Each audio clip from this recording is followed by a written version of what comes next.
मी मल्लीनाथ बाबुराव मडिवाळ. मी एक नन्यागावचा शेतकरी आहे.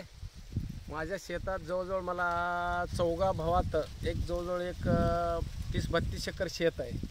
एक 10 एकर द्राक्ष आहे, एक 5 एकर केळी आहे, अजून राहिलेलं बाकी सगळं ऊसच आहे.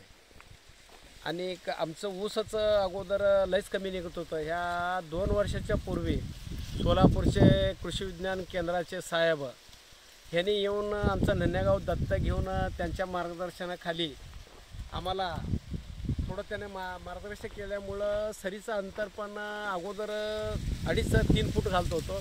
या बारीनं 4 आणि 5 फूट ह्या दोन्हींमध्ये केलं आहे.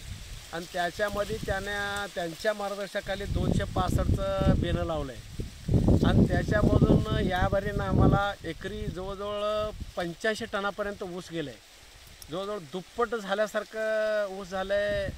मग त्यामुळं मी त्यांचं हे करून समाधानकारक आहे आणि त्यांचं नियोजन एकदम चांगल्या पद्धतीने आम्हाला समाधान वाटलं आहे. आणि ह्याच्यामध्ये साहेब आमचं शेतातलं माती परीक्षण करून खत वापरायला सांगितले. आणि त्यांनी जे खतं आणि जे त्यांनी लिक्विड वापरायला सांगितले त्या पद्धतीने केल्यामुळं हे ऊस जवळजवळ ह्यापेक्षा जवळजवळ दुप्पट जाडी ऊस आहे आणि उंची बी जास्त झालं आहे. त्यामुळं आमचं एकदम रिझल्ट चांगल्यामुळं झाल्यामुळं समाधानकारक आहे.